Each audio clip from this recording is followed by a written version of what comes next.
Começa agora um programa que traz tudo sobre o livro mais lido em todos os tempos. Apresentamos O Som do Livro.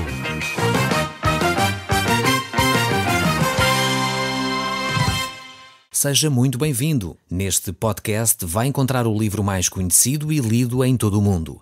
Vamos levá-lo numa viagem pela história da humanidade.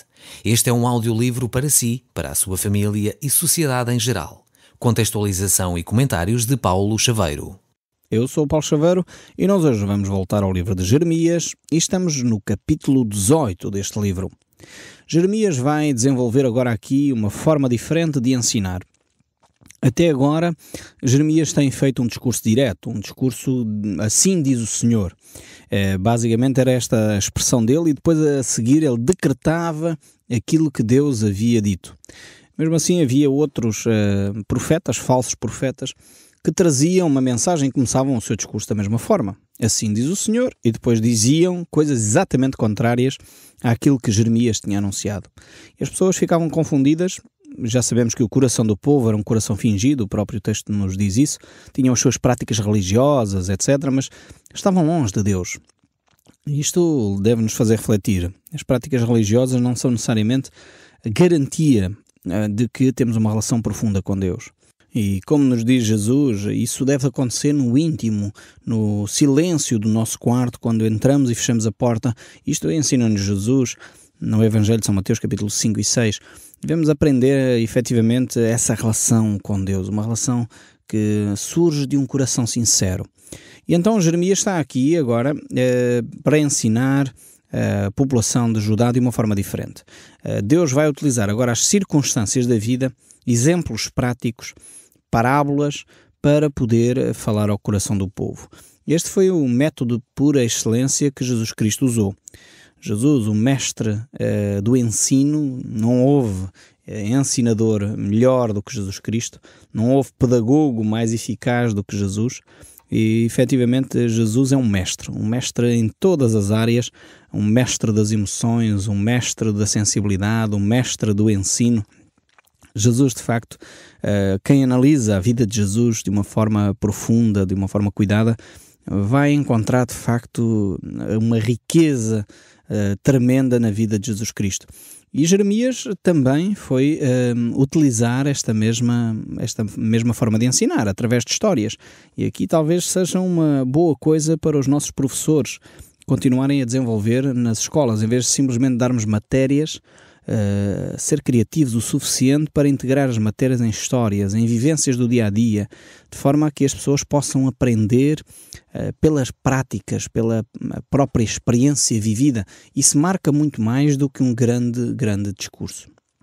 Então temos aqui Jeremias que vai ter esta experiência. Diz assim, Jeremias capítulo 18, verso 1.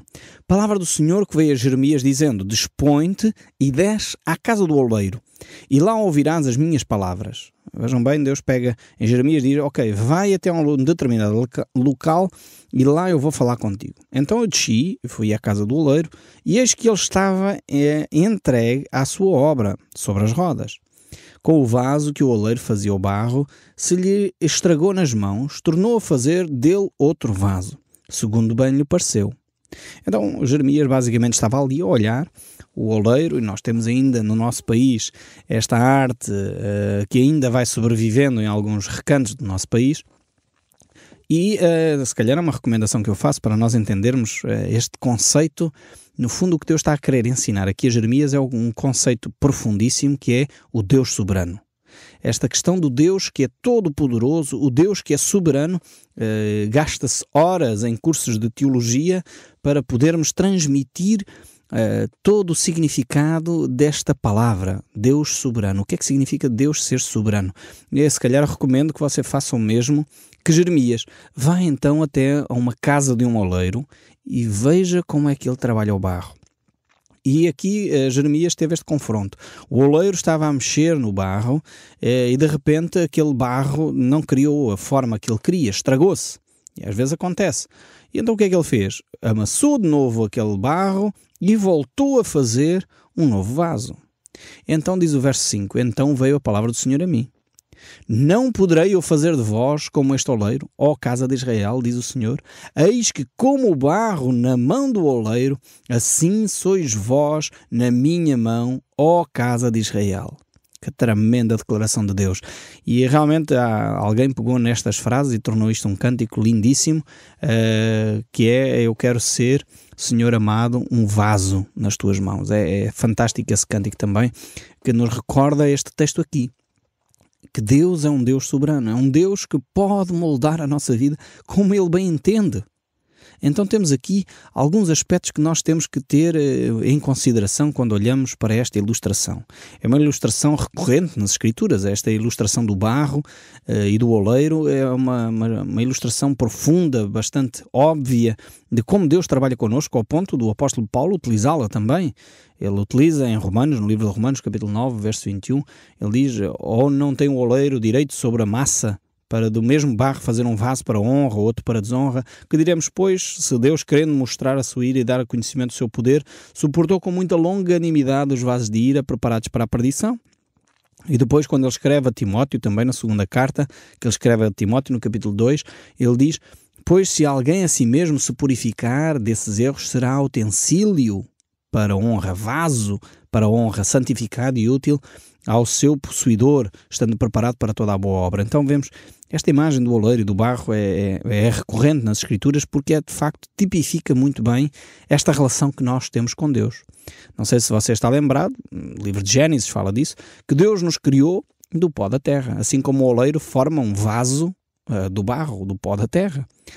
E Deus criou-nos e formou-nos dessa forma, pegou no pó da terra, formou-nos e soprou em nós o fogo da vida, como diz o livro de Gênesis, capítulo 2, o verso 7. E de facto é esta relação entre nós e Deus que nós podemos construir, aprender, compreender melhor quem Deus é. É através deste facto que nós conseguimos perceber a soberania de Deus, o poder de Deus, quem Deus é na realidade e quem nós somos também, a nossa finitude, a nossa limitação. Então desta ilustração nós podemos tirar dois grandes conceitos: o poder do oleiro, e o segundo grande conceito é a personalidade do oleiro. Ou seja, a primeira questão, o poder do oleiro. Ou seja, o oleiro tem poder sobre o barro. É o oleiro que decide a forma que vai dar àquela massa informe. É o oleiro que decide se um vaso vai ter asa ou não vai ter asa, se um vaso vai servir para pôr água ou se um vaso vai servir para fazer um bom guisado numa panela de barro. É o oleiro que toma essa decisão.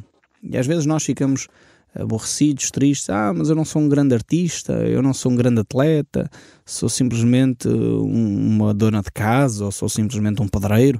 Então eu quero dizer que seja o melhor pedreiro do mundo.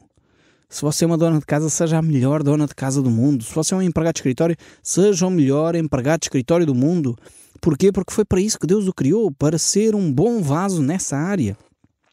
E é isso que nós entendemos pelo poder do oleiro. Deus tem poder para fazer conforme Ele bem entende. Ponto final, parágrafo na conversa. Por outro lado, este é um aspecto da verdade, como disse. Há um segundo aspecto, é uma moeda com duas faces. Então uma moeda não é só feita de uma face, é feita das duas faces. E nós entendemos de facto, por esta ilustração, de facto o poder do oleiro. Por outro lado, entendemos também a personalidade do oleiro. Como é que nós entendemos a personalidade do oleiro? É que apesar da massa muitas vezes não estar preparada, não sei se você já mexeu em barro, eu gosto muito de mexer em barro, ainda agora há pouco tempo no Natal estive com os meus filhos a criar um presépio de barro. Comprámos o barro e fizemos nós o nosso próprio presépio. Se calhar é uma atividade engraçada para vocês fazerem em família no próximo Natal. Mas é interessantíssimo. Há quem não goste de mexer no barro, fica com a impressão de mexer naquela massa. Mas aquela massa, se tiver muita água, não se consegue moldar, fica demasiado líquida, não fica com forma. Mas se estiver demasiado dura, também não serve. O barro também tem algo a dizer aqui, ainda que pouca coisa a dizer, mas tem alguma coisa a dizer aqui. E então é neste fenómeno, nesta interligação entre o oleiro e o barro, que surge a personalidade do oleiro. Ou seja, o oleiro podia dizer: este barro está demasiado mole, vou mandá-lo fora. Ou este barro está demasiado duro, vou mandá-lo fora. Mas nele não. O primeiro vaso não saiu bem Ele volta a amassar aquela massa, volta a preparar aquela massa, volta a moldar, agora entre aspas ou sem aspas, o nosso caráter para nos poder voltar a reutilizar. Deus não nos lança fora, assim sem mais nem menos. Deus pega e transforma aquela massa informe numa massa e reutiliza para voltar a fazer um novo vaso. E esta é uma ilustração tremenda sobre o caráter de Deus. É por isso que, vocês já sabem, eu tenho mencionado isto N vezes aqui no nosso programa, eu gosto imenso daquele texto de João capítulo 3, onde Jesus Cristo diz àquele homem que era religiosíssimo, Nicodemos, estamos a falar de um sacerdote, que não percebia nada da vida eterna, não percebia nada de espiritualidade. E às vezes acontece isso, os sacerdotes às vezes não percebem nada de Deus. Têm a sua religião, mas não percebem nada de Deus. E Nicodemos era um desses religiosos que não percebia nada de Deus. Ele chega ao pé de Jesus com uma conversa e perguntas e dúvidas, e Jesus diz: o que é necessário, Nicodemos, é nascer de novo. É que Deus parta esse barro velho, essas formas antigas, essas tradições que não levam a nada, e molde de novo um barro novo, um vaso novo, algo útil nas mãos de Deus. O novo nascimento. Muitas vezes Deus faz isso em nós, quebra-nos o orgulho, dá um ponto e vírgula na nossa vida. Alguns de nós demos tantas cabeçadas na vida que já não sabemos para onde nos dirigir, estamos numa encruzilhada talvez, e Deus diz: eu quero-te dar um novo rumo. Dona Conceição, que nos escreveu de Odmira, do estabelecimento prisional de Odmira, ela disse exatamente isso. No momento em que chegou àquele estabelecimento, foi o momento para ela repensar a sua vida e poder voltar a ter um relacionamento com Deus. Eu dou daqui um grande abraço a todos os ouvintes que estão nos estabelecimentos prisionais e que nos ouvem, e é uma oportunidade que Deus lhes dá para refazer a vida. Às vezes com esta marca, às vezes com esta situação, com a consequência de alguns erros que cometemos, mas uma oportunidade para se fazer diferente daqui para a frente. E é isto que Deus faz, pegando nesse barro, esse barro que muitas vezes se desfaz na mão do oleiro, e que Deus diz: ok, eu não desisto de ti, eu volto a fazer um vaso novo. Tremenda esta ilustração aqui. Talvez seja um desafio para si. Esta semana vamos visitar as olarias do nosso país e aí aprender e ouvir a voz de Deus. Mas nós temos que continuar. Esta ilustração não para por aqui. O verso 4 prossegue, o capítulo 18 de Jeremias, e diz: como é que o vaso que o oleiro fazia do barro se lhe estragou nas mãos? Tornou a fazer dele um vaso novo, segundo bem lhe parecia. Este é o grande desafio de Deus. Deus vai pegar em si de novo, mesmo que você fracassou. Se ainda de facto não passou os limites da paciência de Deus, podemos dizer assim, como o povo de Israel, chegou a um ponto em que Deus disse: ok, agora tem que sofrer a pena. Não basta ter misericórdia, é necessário trazer uma efetiva reparação do erro. E foi assim que Israel foi parar ao cativeiro. Mas mesmo assim Deus não desistiu deste povo. Deus diz: ok, eu vou voltar a fazer uma nação deste povo que se está a desmoronar. E o verso 18 diz então disseram: vinde e forjemos projetos contra Jeremias. Aqui agora os novos falsos profetas não querem mais ouvir aquilo que Deus tem para dizer. Tal era a dureza do coração. Por isso Deus disse: acabou a oportunidade para este povo. Eles dizem: vamos acabar com a vida de Jeremias, ele é incómodo para nós. Se alguém está a fazer um discurso que é incómodo para si, por favor, não faça o mesmo que este povo de Judá estava a fazer Jeremias. Não tente acabar com a voz dele. Talvez eu próprio estou a ser incómodo para si, de vez em quando. Não mude de programa. Ouça até o fim a voz de Deus, porque aquilo que nos incomoda muitas vezes é aquilo que é necessário nós ouvirmos. O livro de Provérbios tem um texto fantástico que diz que assim o ferro com o ferro se afia, assim o amigo a seu irmão. O ferro só se afia com ferro e é doloroso, faz faísca, faz doer. Mas isso, os verdadeiros amigos são aqueles que dizem a verdade. Mais vale de facto uma verdade, e diz também o livro de Provérbios isto, mais vale uma verdade que é dolorosa do que muitos beijos de falsidade. E efetivamente foi assim que Judas traiu Jesus, com um beijo, não é? Às vezes os beijos são falsos, são hipócritas, mas não resolvem absolutamente nada. E precisamos das verdades que muitas vezes doem, e essas verdades muitas vezes são ditas pelo nosso cônjuge.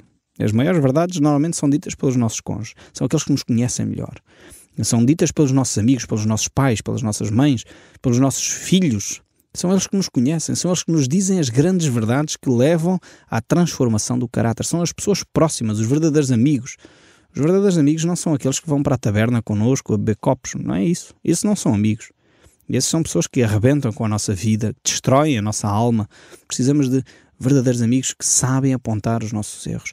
E aqui, Jeremias tinha sido esse amigo do povo e agora o povo dizia, não queremos mais ouvir Jeremias. E o verso segue dizendo, porquanto não há de faltar a lei ao sacerdote, nem o conselho ao sábio, nem a palavra ao profeta, vinde, firmamo-lo com a língua e não atendamos a nenhuma das suas palavras. O povo estava determinado a acabar com Jeremias, já não queria ouvir mais Jeremias.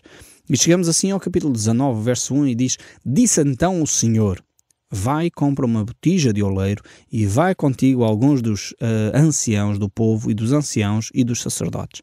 Agora Deus vai contar outra história aqui à nação de Israel através de um pote de oleiro. Por um lado levou Jeremias sozinho até ao local do oleiro. Lá naquele espaço Deus falou ao coração de Jeremias. Disse, ok, eu vou fazer isto ao meu povo, vou pegar neles e voltar a forjar um novo povo, mesmo quando ele se desfaz nas minhas mãos. E agora Deus diz a Jeremias, ok, agora não vais sozinho, agora vais tu, mas levas os responsáveis políticos e religiosos da cidade. É o que Deus está a dizer aqui neste verso 1 do capítulo 19. E vais com eles e eles têm de ver o que vai acontecer a este pote. Deus usa mais esta imagem, desta vasilha, para chamar o povo à atenção, dizer que, de facto, o fim da nação está iminente. Vai terminar, vai acabar e vai acabar mal, porque o povo teima em não se arrepender. E o verso 14, nós vemos deste capítulo 19, o verso 14 dizendo, voltando depois Jeremias de Tofed, lugar onde o havia enviado o Senhor a profetizar, se pôs de pé no átrio da casa do Senhor e disse a todo o povo, assim diz o Senhor dos exércitos, o Deus de Israel, eis que trarei sobre esta cidade e sobre todas as suas vilas todo o mal que pronunciei contra ela, porque endureceram a cerviz para não ouvirem as minhas palavras. Aqui temos um discurso, mais uma vez, duríssimo da parte de Deus. Um discurso que faz arrepiar, por um lado, mas que nos faz pensar como é que um Deus de amor, um Deus de graça chega a este ponto. E aqui temos que recapitular rapidamente tudo aquilo que tinha acontecido até este momento. O povo de Israel tinha voltado as costas para Deus. Mesmo nos seus atos religiosos, o povo de Israel era fingido. Estava a praticar as cerimónias, iam até à casa do Senhor. Aqui vemos que de novo Deus volta a falar esta profecia que já tinha falado. Aqui ele está no átrio da casa do Senhor, ou seja, está no templo, à entrada do templo, no espaço de culto da comunidade, e é aqui que ele profere a palavra de Deus. Tal era a hipocrisia que as pessoas continuavam a ir ao templo, mas vazios do coração. Continuavam a ir ao templo e depois em casa tinham as suas imagens. Eles tinham esta duplicidade de atitude, por isso Deus estava tão triste com esta nação. Porque elas iam ao templo, faziam os seus sacrifícios, pediam perdão pelo seu pecado e depois chegavam a casa, tinham as suas imagens de escultura, tinham os seus baals, tinham as suas afrodites, tinham os seus nichos de idolatria. Realmente era necessário que o povo acabasse com estas práticas. E a idolatria era presente na nação de Israel desde muito cedo. E Deus tinha vindo ao longo dos séculos, portanto não eram dias, eram séculos, que Deus vinha a repreender este povo. E aqui temos este conceito interessante de que Deus olha para uma nação quase como olha para um indivíduo. E a história de uma nação escreve-se ao longo dos séculos, não por uma só geração. E Deus aqui está a falar a uma geração concreta, mas é o culminar de uma série de repreensões que o povo não foi ouvindo ao longo dos séculos, não aprendeu com a história. E isto deveria nos chamar a nós a atenção também. Nós deveríamos aprender a ler a história e a retirar lições da história, do passado. Perceber onde é que o nosso povo errou, onde é que nós cometemos atrocidades, onde nós cometemos coisas que são contrárias à voz de Deus e pedir perdão por isso e voltar aos caminhos de Deus. Eu creio que nós temos muito para fazer nesta área. onde necessitamos de abandonar as imagens de escultura, precisamos de voltar a um culto genuíno à pessoa de Deus, Pai, Filho e Espírito Santo, adorar a Deus com todo o nosso coração, com toda a nossa sinceridade, acabar com as cerimónias de fachada, que muitas vezes nem sabemos porque é que existem. Ficamos aterrados com o que acontece na nossa nação. Eu já disse num dos programas, há pouco tempo estava a falar sobre um dos feriados nacionais que nós temos no nosso país, e que a maioria dos católicos não sabia porque é que celebrávamos esse feriado nacional, um feriado religioso, o corpo de Deus. E eu fui perguntando às pessoas, mas porquê é que temos este feriado? Não sei. E porquê é que temos um país que se diz 98% cristão católico? E muita gente não sabe porque é que celebra o feriado do corpo de Deus. E a questão é grave quando uma comunidade tem um feriado e não percebe sequer porque é que está a celebrar esse feriado. Precisamos repensar profundamente a nossa espiritualidade, a nossa relação com Deus. É um feriado de facto para celebrar a Eucaristia, celebrar o sacrifício que Jesus Cristo fez. É um feriado para celebrar o que nós chamamos a Santa Ceia, aquela aliança que Jesus Cristo estabeleceu com o seu povo, uma nova aliança no seu sangue, em que é celebrada por aqueles elementos simples como o pão e o vinho. E Jesus Cristo celebrou essa aliança profunda. Então temos que receber este conceito e perceber o que é que está errado connosco, arrependermos-nos do nosso percurso e voltarmos àquilo que é a espiritualidade genuína. O povo de Israel já não percebia isso, estava com o coração cauterizado e por isso era iminente aquilo que estaria para acontecer. O povo tinha ultrapassado todos os limites. Este Deus compassivo, este Deus amoroso, que está à espera de um arrependimento do seu povo, já disse, ok, acabou. O povo tem realmente de ser punido. É como um pai com um filho. Quando às vezes os meus filhos fazem determinadas coisas, todos os dias isto acontece, vamos para a cama, fazemos as orações, eles ficam lá e no quarto e começa a conversa. E os meninos, vamos calar, amanhã tenho que levantar cedo para ir para a escola. Depois, meninos, vamos calar, amanhã tenho que levantar cedo para ir para a escola. E às vezes digo 3, 4, 5 vezes, eu sei que não sou muito paciente, se calhar deveria dizer mais, mas chega a um ponto em que eu digo, acabou, não há mais conversa no quarto. E se vocês voltarem a conversar, ou têm um castigo, ou têm de levar uma palmada ou duas. E isto para quê? Para eles perceberem que realmente aquilo que estamos a dizer é para ter em conta. E foi o que Deus fez com a nação de Israel. O Som do Livro, uma produção da Rádio Transmundial de Portugal.